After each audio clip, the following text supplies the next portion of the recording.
Alhamdulillahilladzi awradana hadhihi al-mawarid. Alhamdulillah, segala puji bagi Allah Subhanahu wa taala yang telah membentangkan kita kenikmatan ini, yang telah membentangkan kita fadilah kehadiran kita di sini. Wa ahbarana hadhihi al-mahadir. Dan menghadirkan kita di tempat yang penuh dengan keberkahan ini. Ziyarat al-ikhwan fillah. Dan kita saling mengunjungi saudara karena Allah. Walaula ni'mat al-Islam lama uqimat hadhihi az-ziyarat. Kalau bukan karena nikmat Islam tidak mungkin aku datang ke sini. ولما تعرف شخص من شرق الأرض إلى شخص في غربها ويشعرون كأنهم إخوان من زمن طويل. Tidak mungkin kalau bukan karena nikmat ini, wong yang di ujung barat ketemu dengan wong yang di ujung timur ngaso sudah kawan lama, kecuali karena nikmat Islam. وهذا ما يقدموننا عليه أعداء الإسلام وغير المسلمين. Inilah hal yang pengen yang dihancuri oleh umat muslim, yaitu persatuan antara umat muslim. احنا في جنوب افريقيا بلاد يعتبر غير مسلم. Saya, kata beliau, di Afrika Selatan itu bisa masuk dikatakan tempat yang bukan muslim banyak. المسلمون فيه تقريبا 3%. Wong Islam di sana 3%. Itu hanya 3 dari 100%, cuma 3% wong Islam. وإذا ينظرون إلى المسلمين ينظرون أن هذا قد يأتي من بلاد كذا أو يأتي من بلاد كذا، لكن إذا يلتقون يتصافحون ويبتسمون وكأنهم يعرفون بعضهم البعض من زمن طويل. Mereka kalau nyingok wong muslim di sana, mereka pasti menyangka wong ini pasti dari luar, bukan wong asli sini, wong pasti wong jauh. Akan tapi kalau mereka sudah salaman sama kita, udah dekat sama kita, udah ngobrol sama kita, seakan-akan kita sama mereka itu sudah tak kenal dari lama, padahal tidak pernah ketemu sebelumnya. وما يكون هذا المعنى أتم اليوم في تاريخ دار مصطفى، حيث يلتقي أكثر من 50 و60 جنسيات يدرسون سوا ويتعرفون وكأنهم من دم وجنس وعائلة واحدة. Dan nikmat ini aku rasakan lebih dalam di saat beliau belajar di Darul Mustafa, kata beliau. Di sana berada lebih dari 50 atau 60 negara, mancanegara, macam-macam negara, lebih dari 50 atau 60, beda-beda. Disinilah aku merasakan bahwasanya kita ini seakan-akan darah kita wahid, darah kita satu, tubuh kita satu, kita semakin dekat, dan kita bahkan sudah kenal dari lama, padahal kita tidak pernah nyingok kecuali di situlah. والإسلام في جنوب أفريقيا بدأ هنا من إندونيسيا. Bahkan ketahuilah Islam di sana di Afrika Selatan munculnya dari kita sini, Indonesia. عندما استعمر هولندا هذه البلدان أخذ العلماء أمثال شيخ يوسف من مكاسر وأمثال شيخ عبد الرحمن من بلاد مدورة، وخافوا أنهم يقوموا ثورة ضد الاستعمار، وخافوا أنهم ينشرون الإسلام هنا، فأخذوهم إلى جنوب أفريقيا وسجنوهم ورموهم في الغابات، وما يدرون أن هذا أثر أن نشر الإسلام في تلك البلدان. Awal sebabnya seperti kita, Syekh Yusuf Al-Makassar, Syekh Abdurrahman Al-Madura, pada zaman Belanda dulu, beliau ini ditakutkan untuk menyebarkan agama Islam. Wong Belanda ditakut sama beliau berdua nih. Akhirnya beliau berdua ini dipenjara dan dibawa dan dibuang di hutan Afrika Selatan. Padahal di saat mereka dibuang di sana, ternyata awal mula hidayah Allah dan nur Islam muncul di Afrika Selatan lewat pembuangan beliau ke Afrika Selatan tadi. وشيخ يوسف هذا التقوا مع إمام الحداد في تعز على طريقته من الحج، وأخذ منه راتبه. فعندما جاء إلى جنوب أفريقيا هولندا في ذاك الوقت منعوا الإسلام وأي مظهر من الإسلام، كان ممنوع أن واحد يصلي أو يزكي أو يصوم أو يحج أو يظهر أي معنى من معنى الإسلام. Pada zaman Syekh Yusuf Al-Makassari itu, di saat pernah suatu hari Syekh Yusuf ini perjalanan menuju haji. Pas nyampe di kota Taiz, ketemu dengan Imam Abdullah bin Alwi Al-Haddad yang ngarang kitab Kutub Haddad, ngarang kitab yang kita baca Nasa'i Diniyah. Ketemu sama Imam Haddad ngambil ijazah rotib. Ngambil ijazah rotib Haddad. Kemudian ke Afrika sana, di Afrika sana juga dipegang oleh Belanda. Di sana tidak boleh ada yang namanya sholat, tidak boleh ada yang namanya zakat, tidak boleh ada yang namanya kegiatan Islam apapun. Pada zaman Belanda menguasai Afrika tersebut. وهذا شيخ يوسف كان ليس رجلا عاديا، كان عالما كبيرا صوفيا كبير، ولد تقريبا في مكاسر ودرس وكان يدرس في سولواسي، ورحل إلى بنتن ثم جاء إلى سومطرة وتزوج بنت الملك حتى من هنا حتى جاء هولندا وأخذوه إلى سريلانكا سيلون في ذاك الوقت. وقبل ذلك قد راح إلى دمشق وقد راح إلى إسطنبول وقد راح إلى الحجاز، فكان عالما كبيرا. فكيف صنع في بلاد الآن منعوا كل مظهر من مظاهر الإسلام؟ فجوابه لهذا كان أن علموه الناس راتب الإمام الحداد. Imam Syekh Yusuf Al-Makassar ini bukan orang biasa. Beliau ini alim besar, alim kabir, besar wali Allah. Beliau ini berjalan, beliau dari Makassar, beliau ke Sulawesi, dari Sulawesi beliau ke Banten, dari Banten beliau ke Sumatera, nyampe ke Sumatera pengantin sama anaknya raja di Sumatera. Kemudian beliau ke Sri Lanka, dari Sri Lanka beliau ke Damaskus, Irak. Kemudian beliau ke Yaman tadi, kemudian beliau ke Saudi, kemudian beliau keliling, tiba-tiba nyampe di ujung, beliau ke Afrika Selatan, di tempat negara yang mana tidak boleh semayang, tidak boleh zakat, tidak boleh puasa dan menampakkan kegiatan agama yang lain-lain, tidak boleh. لكن علموهم الطريق معينة في قراءة الراتب أن إذا سمعه الحكومة ما ظن أنه عبادة، فكانوا يشبهون هذه الذي يقرؤون في الكنائس بصوت معين ويقرؤون راتب الإمام الحداد يستغرق من ساعة إلى ساعتين إلى بعض الأحوال 3 ساعات. Beliau masuk ke Afrika itu, ke kota yang tidak ada agama sama sekali. Cak mana cara beliau masuk sana? Beliau dakwanya lewat gotib Imam Haddad. Cak mana caranya? Sampai beliau diterima, kan tidak boleh ada kegiatan agama sama sekali. Beliau maco gotib Imam Haddad makin ada, sampai wong kafir di sana tidak menyangka bahwasanya dia ini lagi maco gotib dengan nada-nada khusus seperti nada-nada wong di gereja. Bahkan dipanjangi oleh beliau maco gotib tadi sampai 2-3 jam maco gotibnya. Biar wong nyangka ini ibadat seperti di gereja padahal beliau lagi maco gotib Imam Haddad. وإلى اليوم يقرأ الراتب في بلد كيب تاون هذا على نفس الطريقة الذي علموهم شيخ يوسف. Sampai hari ini di kota Cape Town, Afrika Selatan sana masih membaca rotib Imam Haddad dengan nada Syekh Yusuf tadi. ومن بركة الراتب حفظ الإسلام وحفظ الدين وحفظ الإيمان. Berkat rotib Imam Haddad di sana maka terjagalah agama, terjagalah iman, terjagalah Islam sampai saat ini. فنحن في جنوب أفريقيا لو لم يكن شيخ يوسف ولو لم يكن وجودهم من إندونيسيا لما كنا مسلمين هنا. Kalau bukan karena Syekh Yusuf, kalau bukan karena pendakwa-pendakwa yang datang dari Indonesia menuju Afrika Selatan, kalau mungkin kata beliau sampai saat ini kami bukan Islam. ثم بعده ب100 سنة جاءوا بشيخ عبد الله بن قاضي عبد السلام من تيدوري. Kemudian setelah 100 tahun habisnya Syekh Yusuf Al-Makassari, maka datanglah Syekh Abdullah bin Abdus Salam daripada Tidore. وتيدوري الجزائر هنا كذلك في إندونيسيا. Tidore, kita tahu pulau di Indonesia nih, Pulau Tidore. هو الذي بنى أول مسجد في جنوب أفريقيا.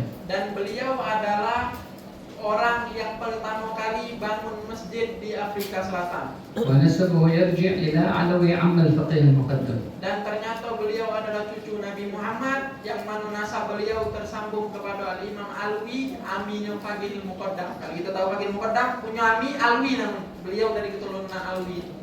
وأول ما جاء بهم إلى جنوب أفريقيا كانوا يسجنونهم في جزيرة، هذا جزيرة يسمى جزيرة روبن، نفس الجزيرة التي نيلسون مانديلا كان مسجون في تقريبا 18 إلى 27 سنة. Pas beliau awal-awal datang, beliau itu langsung dipenjara di satu tempat yang namanya penjara Robben. Penjara Robben, beliau dipenjara. Ternyata penjara itu adalah penjara yang pernah memenjarakan di situ juga Syekh Yusuf Al-Makassari. فجيء بهم إلى هذه البلدان وما عندهم كتب وما عندهم معالم وما عندهم معاهد، فبدأوا من صفر لنشر الدين. هذا الشيخ عبد الله بن قاضي أبو السلام يسمونه عندها بتوانغورو. هذا توانغورو ممكن اسم عام هنا، لكن بالخصوص في كيب تاون إذا يطلقون اسم توانغورو يطلقونه على الشيخ عبد الله بن قاضي أبو السلام. كتب من حفظه 4 مصاحف بيده ولم يوجد فيه إلا ممكن 3 أو 4 أخطاء. Beliau Syekh Abdullah bin Qadhi Abdus Salam yang dari Tidore tadi. Beliau datang ke Afrika Selatan sana tidak kate mawa kitab apa-apa. Di sana tidak kate perpustakaan ilmu agama. Tidak kate apa-apa. Subhanallah, beliau di sana mengembangkan agama Islam dari nol. Dari tidak kate apa-apa. Sampai beliau pertama kali melangkah menulis Al-Quran dengan hafalan beliau sendiri, 4 ikok kitab Al-Quran, 4 ikok mushaf. Ditulis dengan tangan beliau sendiri dan tidak didapati kesalahan kecuali cuma 3 atau 4 ikok kesalahan dalam 4 ikok mushaf yang beliau tulis itu. كتب 4 مصاحف وكتب كتاب كذلك يشبه البداية الإمام الغزالي، وكتب كتاب في الفقه، يعني كتبوا كتب من حفظهم للمسلمين في البلاد ولنشر الإسلام، وكتبوه في لغة المعروف في ذاك الزمان يشبه لغة الملايو، لكن الخط كان في العربية. Beliau di sana juga disebut dipanggil dengan sebutan Tuan Guru. Jadi kalau kita di sini Tuan Guru itu bahasa kita, tapi di sana kalau mau nyebut Tuan Guru berarti langsung wong sana paham langsung ini adalah Abdullah bin Qadhi Abdus Salam. Beliau juga di sana nulis kitab Bidayatul Hidayah karangan Imam Ghazali dengan hafalannya dewek. Kemudian beliau nulis banyak kitab dengan tangan beliau dewek, dari hafalan beliau dewek beliau tulis, yang mana tulisan tersebut ditulis dengan bahasa Arab Melayu. Tulisannya dengan tulisan Arab, tapi dibaca tak bahasa Melayu, berarti tulisan Arab Melayu. فعندما جاء بريطانيا إلى بلادنا وحصل الحرب بين بريطانيا وهولندا وغلب بريطانيا على هولندا، بريطانيا خفف على المسلمين لأن المسلمين ساعدوهم، فأعطوا الفرصة لشيخ يوسف وكثير منهم أن يرجعون إلى إندونيسيا. Kemudian ada dari Britania, dari Inggris menyerang Afrika Selatan yang mana pada saat itu dipegang oleh Belanda. Terjadilah perangan akhirnya dimenang oleh wong Inggris. Wong Inggris menang atas wong Belanda, kemudian wong Inggris juga dibantu oleh para ulama dan wong Islam. Akhirnya pemerintah Inggris pada saat itu mengizinkan Syekh Yusuf dan sebagian dari para ulama untuk balik ke Indonesia. فتوان غورو وأمثالهم اختاروا أن يبقون في البلاد لحفظ الدين ونشر الدين، لأنهم لو تركوا البلاد من يعلمون الناس. Seperti Tuan Guru Syekh Abdullah bin Qadhi Abdus Salam tadi, beliau memilih untuk tetap tinggal. Sebagian dari mereka balik ke Indonesia, sebagian lagi tetap tinggal di sana. Tujuannya untuk apa? Biar agama makin terjaga dan biar selalu lagi anak cucu keturunan wong yang ada di negeri Afrika Selatan tersebut masih memeluk agama Islam. Karena itu mereka tidak balik ke Indonesia. فكان يشتاقون إلى رجوع إلى بلادهم ويشتاقون إلى أهاليهم. حتى توان غورو هذا عندما كان يكتب رسائل إلى أهله هنا كان يوقعون في الأخير ويطلقون الاسم على كيب تاون، يقول من مدينة الحزن. هذا يعبر على شوقه لأهله ولمسقط رأسه. Tuan Guru tadi itu dia seringkali mengungkapkan kesedihan beliau karena jauh dari keluarganya. Di saat beliau ingin ngirim surat kepada keluarganya yang ada di Indonesia, dia nulis panjang, kemudian di ujungnya dari Abdullah bin Qadhi Abdus Salam dari Madinatul Huzun, dari kota kesedihan Cape Town. Disebut beliau kota kesedihan, kenapa? Karena menandakan beliau sangat rindu dengan Indonesia. ولماذا ذكرنا هذه القصة؟ Kenapa kami cerita ini kenapa? عشان نعرف ما قدموهم للإسلام. Biar kita tahu apa yang mereka perjuangkan untuk agama Islam. ونسأل كل واحد منا ما قدمنا نحن للإسلام. Dan untuk kita bertanya kepada diri kita dewe apa yang kita sudah perjuangkan untuk agama Islam. والفرص موجودة. Kesempatan masih ada. والصحة متاحة. Sehat alhamdulillah kita masih ada. والوسائل متوفرة. Tempat-tempat wasilah alhamdulillah sudah dipermudah. وما وجدنا في هذا العالم إلا لنشر الدين. Dan tidak ada tujuan kita di dunia ini kecuali untuk menyebarkan agama Allah. وهناك وسيلة كثير من المسلمين مقصرين في استعماله في نشر الدين. Banyak sekali wasilah-wasilah yang Allah Subhanahu wa taala berikan kepada hamba ini pada zaman sekarang, akan tetapi mereka menyalahgunakannya bukan untuk menyebarkan agama. كان سابقا يسافرون أشهر ويسافرون في البحر ويسافرون في البر أشهر كثير عشان يصلوا إلى البلدان لينشروا الإسلام. Mereka pada zaman dahulu berbulan-bulan pojok kapal, berbulan-bulan pojok tunggangan untuk jauh nian, untuk tujuannya untuk apa? Untuk menyebarkan agama Islam. لكن الآن عندنا الوسائل ممكن تصل إلى أقصى العالم في لحظة. Kita sekarang punya fasilitas, mungkin kita nyampe ke ujung dunia cuma berapa jam baik. فالسؤال الآن كل واحد منا عنده جوال، صح ولا مش صح؟ Sekarang anak bertanya, kata beliau, setiap dari kita pasti punya HP kan? Punya HP kan? Punya HP kan? كل واحد يستعمل واتساب. Setiap kita ada WhatsApp, ada kan WhatsApp. فيسبوك. Ada Facebook kan? انستغرام. Ada Instagram. تيك توك. Ada TikTok. السؤال كم منا يستعمل هذه الوسائل لنشر الدين؟ Pertanyaannya, dari kita menggunakan wasilah-wasilah seperti WhatsApp, Instagram, TikTok dan lain-lainnya, apakah kita menggunakan wasilah-wasilah ini untuk menyebarkan agama Islam? لأن كثير مننا لا ندري، حتى لو كان عندنا أصحاب من غير المسلمين أو عندما نطرح على الحالة أو نطرح منشورة في أي من هذه الوسائل من بينظر إليه؟ ما نعرف من بينظر إليه. Dan di saat kita menyebarkan itu, kita tidak tahu siapa yang bakal nyingoknya, siapa yang bakal perhatiannya. Mungkin ada orang yang perlu, yang kaget akan mendapatkan hidayah yang dari kita sebarkan tersebut. ومثل هذه الحالة في الواتساب كل يوم نرى المغفلين أو حتى في وسائل الإعلام نجد أهل الباطل عندهم همة في استعمال هذه الوسائل. Di saat kita jengok, contohnya apa di beliau, contohnya status WhatsApp. Kita jengok setiap hari, jangan lebih semangat lah orang yang rusak, ingin merusak agama, jangan lebih semangat daripada kita menggunakan wasilah-wasilah tersebut untuk memperjuangkan agama Allah. لكن هل تعرفون ما هو أكبر عائق للدعوة؟ Apakah kalian tahu apa dia yang paling besarnya jalan menuju dakwah ini? من يقدر يجيب على هذا Siapa yang السؤال؟ baca jawab? ما هو أكبر شيء يمنعك أنت من إقامة وظيفة الدعوة؟ Dan pertanyaan baru, apa dia yang bisa, paling besar yang bisa menghalangi kalian daripada dakwah kepada Allah Subhanahu wa taala, dakwah di jalan Allah, kita nak dakwah. Apa dia penghalang paling besarnya kira-kira? Ayo, ada yang baca jawab. من يعرف الجواب؟ Siapa yang baca jawab? Apa lagi kira penghalang daripada kita dakwah?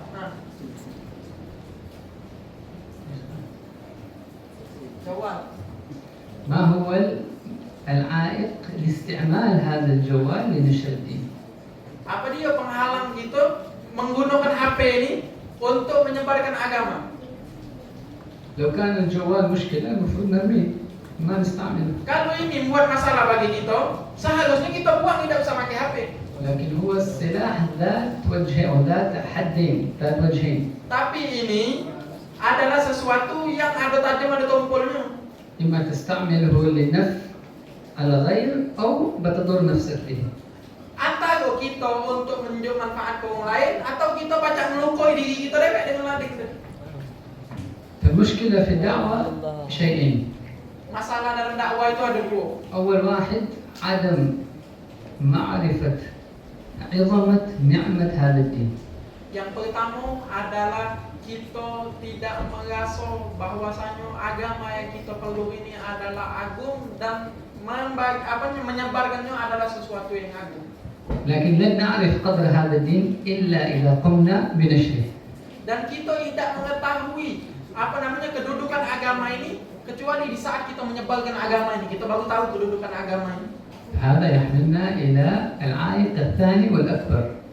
Yang ini bisa membawa kita kepada penghalang yang kedua, yang mana kedua ini lebih besar daripada yang pertama tadi. وما هو؟ Apa dia kira-kira? من يعرف؟ Ada yang tahu?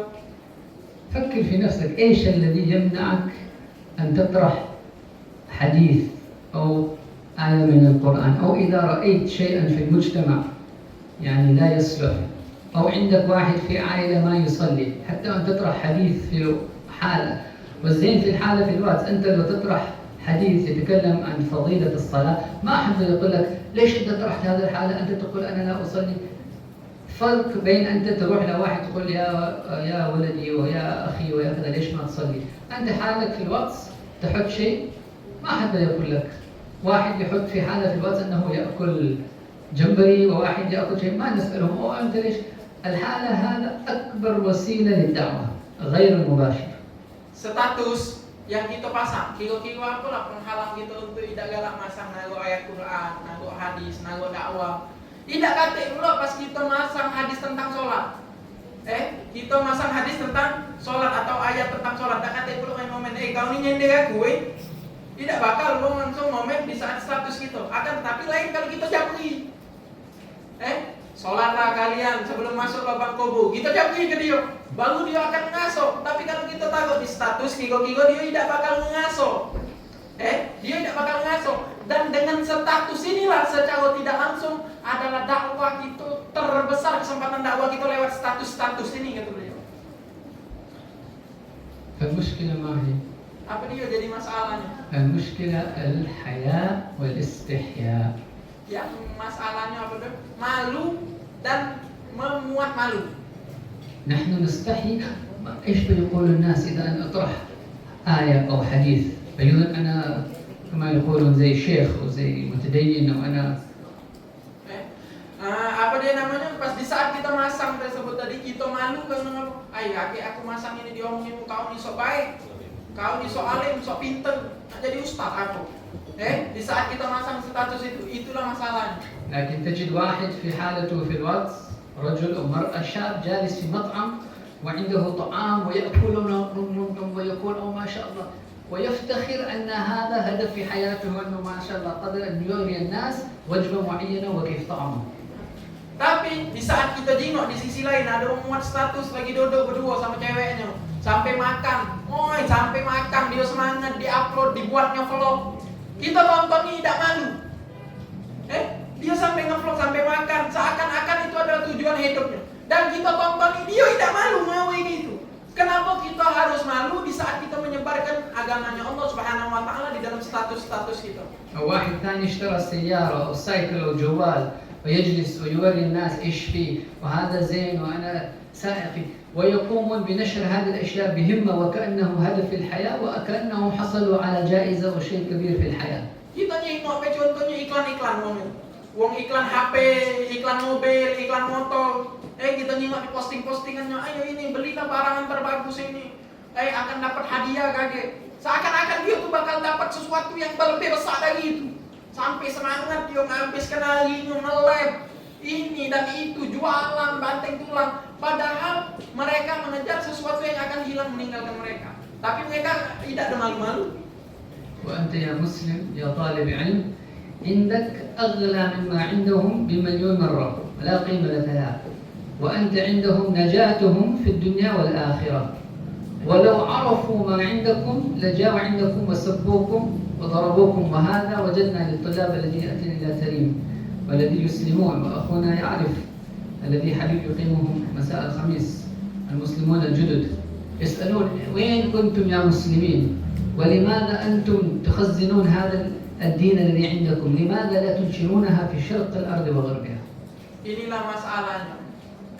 Inilah yang kaget bakal dirasakan. Mereka itu kaget kalau mereka tahu apa yang ada pada diri kita, mereka pasti akan datang kepada kita dan mereka ngato-ngatoi kita. Mereka langsung apa dia namanya nyendeng-nyendeng kita, marahi kita. Kemana kita selama ini wahai orang Islam? Kata beliau, banyak orang yang masuk Islam baru-baru itu sering itu didirikan oleh Habib Umar untuk ceramah. Orang yang baru masuk Islam di Tarim dia langsung ceramah. Beliau mereka tuh sering ngomong apa? Kemana selama ini kau wahai orang Islam? Kemana ente selama ini?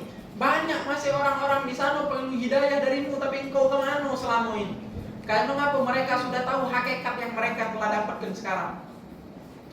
Allah Subhanahu wa taala لما وصف الكفار في القرآن وصفهم بقوله يعلمون ظاهرا من الحياة الدنيا وهم عن الآخرة غافلون. Kita ini dapat apa namanya pahala dunia dan di akhirat.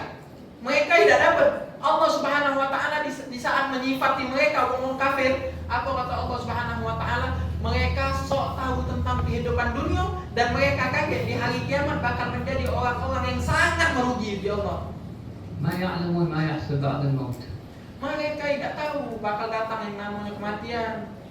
والنبي صلى الله عليه وسلم وفي القرآن نعرف كل مرحلة من الإنسان من قبل الموت إلى بعد الموت إلى آخر من يدخل الجنة وآخر من يدخل النار. Nabi Muhammad di dalam hadis dan di dalam Al-Quran sudah menerangkan kita dengan jelas tentang perjalanan kita sebelum dan sesudah mati. Bahkan setelah wong yang terakhir masuk surga masuk ke dalam surga, wong yang terakhir masuk ke dalam neraka masuk ke dalam neraka. في الإسلام ما فيش سر في الكون عاد نحتاج أن نكشفها. Di dalam Islam tidak katik sesuatu rahasia yang ada di muka bumi ini yang perlu kita harus teliti lagi. ما نحتاج أن نكشف ما وراء الشمس أو في المريخ أو في ما وراء ذلك. Kita tidak perlu lagi mencari apa dia yang terjadi di belakang matahari itu. Kenapa matahari bisa kayak ini? Tidak perlu lagi kita mencari-cari itu. أكبر سر في الكون خلق الله سبحانه وتعالى هو هذا الدين وأكبر سر هو نبينا محمد صلى الله عليه Paling وسلم. besar rahasia yang Allah Subhanahu wa taala berikan kepada manusia adalah agama ini, dan paling besar daripada itu semua adalah munculnya Nabi Muhammad sallallahu alaihi wasallam di tengah-tengah kita. فإذا علمت الإنسان ونشرت الدين أعطيته بشيء لن يجده في أي مكان غير ما في القرآن وعند النبي صلى الله عليه وسلم. Di saat kita menyebarkan ilmu, mereka orang yang mendapatkan itu akan merasakan bahwasanya mereka akan mendapatkan sesuatu yang lebih besar yang mereka tidak temukan di mana-mana kecuali di Al-Quran dan di hadis Nabi Muhammad baik.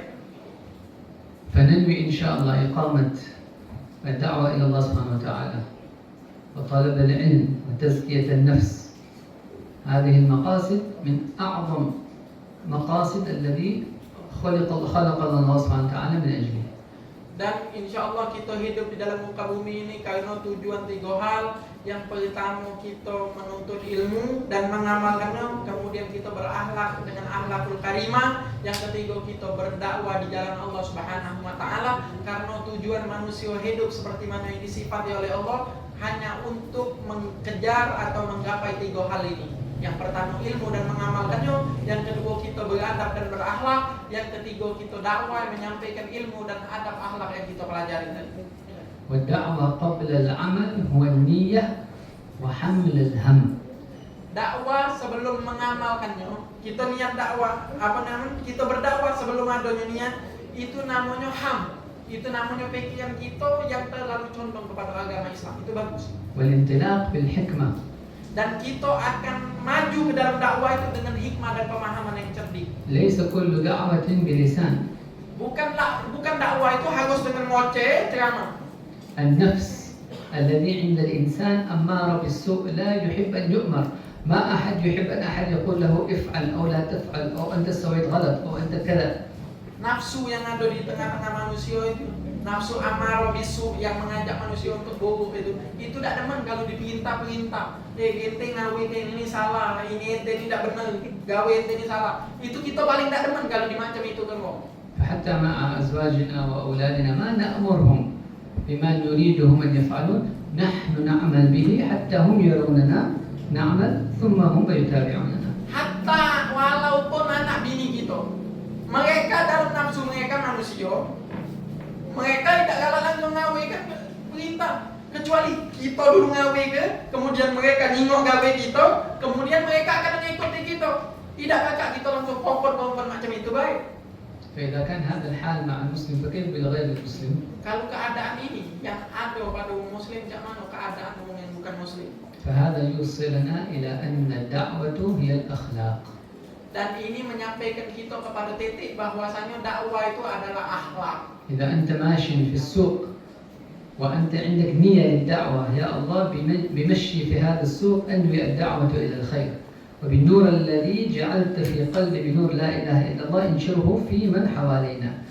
وكان عندك نية حتى بالابتسامة لصاحب البقالة، تعاملت معه وابتسمت في وجهه بنية وحمل الهم، الله سبحانه وتعالى يسري النور في قلبك إلى قلبه من حيث هو يشعر أو لا يشعر، أو من حيث أنت تشعر أو لا يشعر. هذه هي يعني سمى نتيجة النية الكبيرة وحمل الهم. Kalau kita berjalan baik misalnya di pasar yang non Islam, di pasar kita berjalan berdakwah dengan niat kita berdakwah jalan Allah Subhanahu Wa Taala. Kita niat baik, walaupun dengan sekedar kalau kita nemu dengan uang punya toko itu kita senangkan, kita senyumkan. Insya Allah Allah Subhanahu Wa Taala akan menyambungkan niat kita tadi ke dalam hati mereka, yang bisa melemparkan di dalam hati mereka itu cahaya dan hidayah dari Allah Subhanahu Wa Taala, sehingga Allah Subhanahu Wa Taala bisa merubah mereka keadaannya gara-gara kita. Itu adalah baru yang dinamakan dengan aku niat di dalam dakwah ilallah dengan akhlak dan adab yang bagus. لأن النيات والهمم يؤثر في المقادير.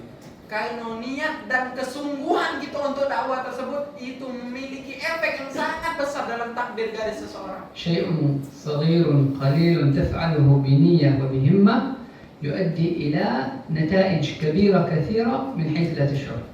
Sesuatu yang kecil yang kita anggap receh mungkin, akan tetapi kalau dibangun dengan himmah, dengan kesungguhan dan niat dakwah ilallah kita yang kuat, maka sesuatu tersebut akan bisa memberikan manfaat lebih besar tanpa kita sadari. لأن النيات هي العملة التي نتعامل بها مع الله سبحانه وتعالى. Kalau niat itu seakan-akan mata uang yang kita bernegosiasi kepada Allah dengannya. والنبي صلى الله عليه وسلم قد قال إنما الأعمال Nabi Muhammad SAW sudah mengatakan dalam hadis, sungguhnya amal perbuatan itu tergantung pada niat seseorang. وفي رواية نية المؤمن خير من عمله. Di dalam hadis yang lain Nabi Muhammad mengatakan niatnya seorang muslim itu terkadang lebih baik daripada amalnya sendiri. فكم مننا عندما يحمل الجوال ليقرأ حالة من الإنسان أو ليطرح حالة، كم عندهم نية وعندهم همة.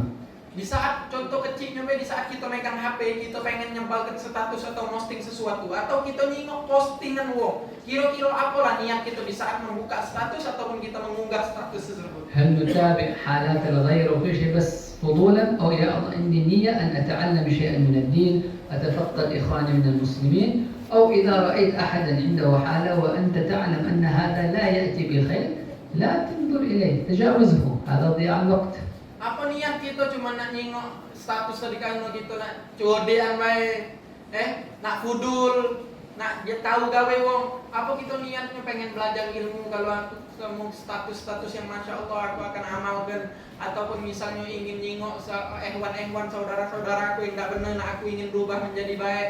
Ini baru yang namanya menggunakan wasilah dengan sesuatu yang semestinya. Akan tetapi kalau kita menggunakan selainnya, maka itu sama begitu cak buang waktu. وإذا طرحت أنت حالة مما تعلمت اليوم في الدرس أو مقطع من مشايخ أو من الحبايب، هل عندك نية يا الله اهدي أو أنشر النور في قلب كل من ينظر إليه ومن ينظر إليه، وانشر هذا إلى آخر الدنيا. Pernah tak kita di saat kita mengunggah status, misal tentang majelis ataupun tentang apapun, kita niatkan bahwasanya ya Allah aku menyebarkan status ini dengan niat siapa yang nyingoknya insya Allah Allah kasihkan rahmat, Allah kasihkan hidayah, yang non muslim Allah Islamkan. Pernah tak kita niat di saat kita menyebarkan status seperti itu? ومن يطرح حالة ويقول يا رب اجعل هذا سبب هداية العالم كلها. Pernah tak kita meniat di saat kita munggah status, posting sesuatu postingan, kita niat ya Allah jadikanlah posting ini sebagai sebab hidayah uang sebumi. وقد يظن الإنسان أن هذا شيء، كيف يكون هذا؟ أنا بطرح حالة هنا، كيف الله يهدي الخلق كلهم؟ Kadang-kadang manusia ini dia ngomong, "Ay, cuman aku masuk status pacak hidayah sedunia ni, ay." Tak mungkin. Saya ni.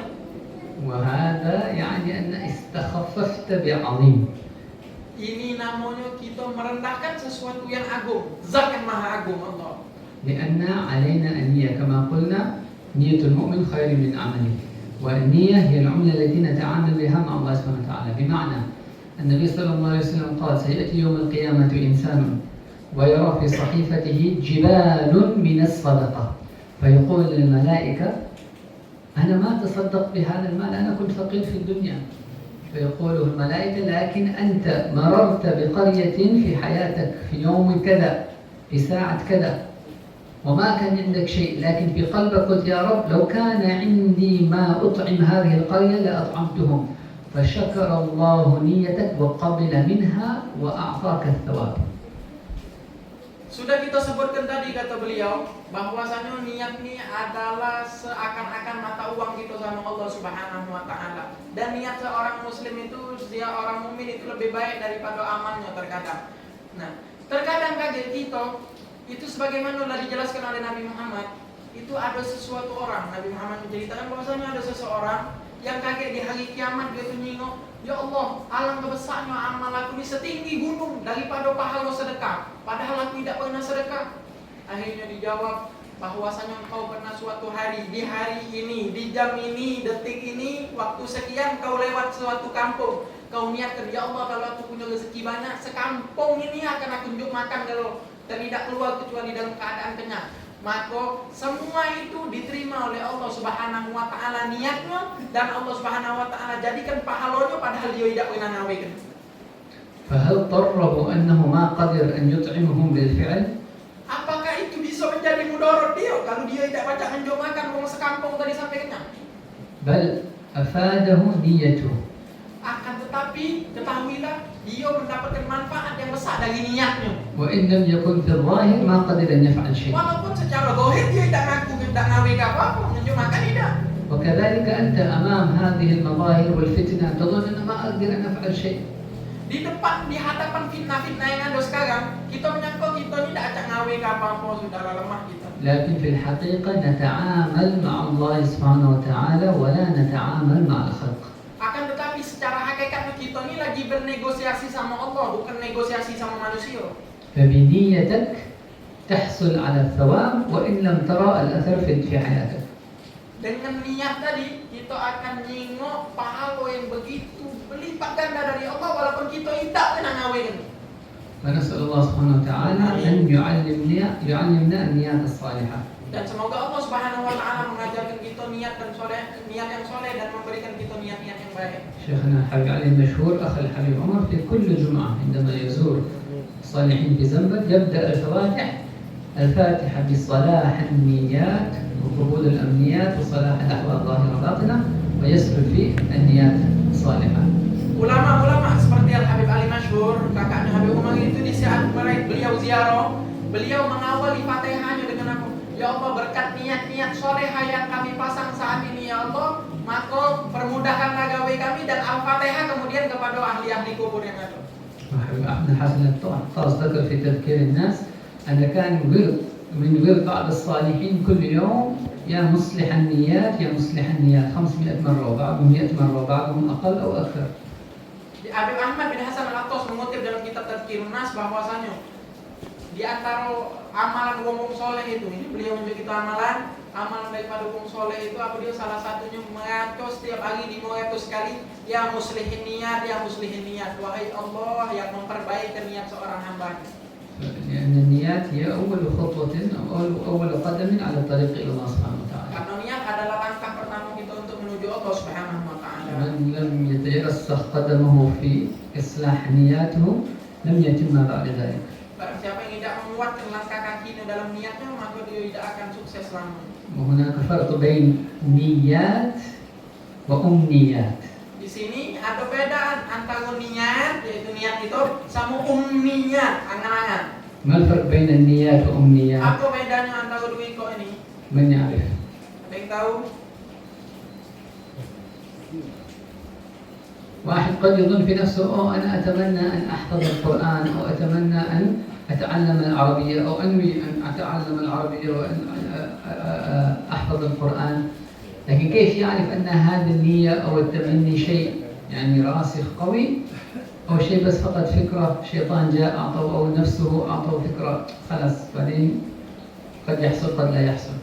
Niat sama angan-angan ini mungkin seorang itu pengen bertujuan, insya Allah aku bakal hafal Quran nanti, insya Allah aku bakal dapat sesuatu ilmu yang bermanfaat, aku bakal ini dan itu, ngawe ke sesuatu ini dan itu. Apakah itu akan bisa terjadi hakikat kepada diri dia, itu tergantung dengan niatnya, bukan umniat. الفرق أن إذا نويت نية صالحا تستغرق الطاقة في حصولها. Niat, bedanya apa? Niat sama angan-angan tadi, niat sama umniat, apa bedanya? Niat itu adalah kalau kita sungguh-sungguh menggapainya, Allah akan memudahkan dan Allah kuatkan kita untuk menggapai sesuatu itu. Itu niat. والأمنيات يبقى الفكرة وتضيع الوقت. Tapi kalau angan-angan cuma pikiran baik, muat pening, waktu habis. فقد واحد قد يظن أنا أريد أحفظ القرآن. Mungkin si koko ngomong, aku pengen ngapal Quran. وكل يوم بعد الفجر ما عنده أي شيء حتى الساعة 8. Akan tetapi dia setiap hari habis subuh tidur sampai jam 8 jam 9 baru bangun. فاضي. Kosong waktunya. لكن ينام. Akan tetapi dia tidur nyantai, يلعب في الجوال. main game, يروح مع أصحابه. main nongkrong sama kawan-kawannya. ويقول في نفسه أريد أحفظ القرآن. Habisnya dia ngomong, aku insya Allah pengen ngapal Quran. هذا نيته كاذبة. Ini niatnya bohong, dusta. وهذه ليس نية، هذه أمنية. Ini bukan niat, tapi ini angan-angan. Itu bedanya. لأن لو كان النية صالحة يستغل الوقت هذا الفراغ حصول على نيته. Kalau niat itu benar, dia akan memenuhi waktu yang kosong untuk menggapai niatnya itu. ونسأل الله سبحانه وتعالى أن يجعل نياتنا منطويا في نيات الصالحين. Dan semoga Allah Subhanahu wa taala mengikatkan niat kita dengan niat-niat yang soleh. الله سبحانه وتعالى يصلح نياتنا. Amin. وأن الله سبحانه وتعالى يتقبل منا. Amin. وأن الله سبحانه وتعالى يعرفنا بسير الصالحين وكيف استغلوا وقتهم وكيف أخذ كل ما أعطاهم الله سبحانه وتعالى لإقامة هذا الدين ولتزكية هذا النفس ولطلب العلم. ونكمل الفاتحة.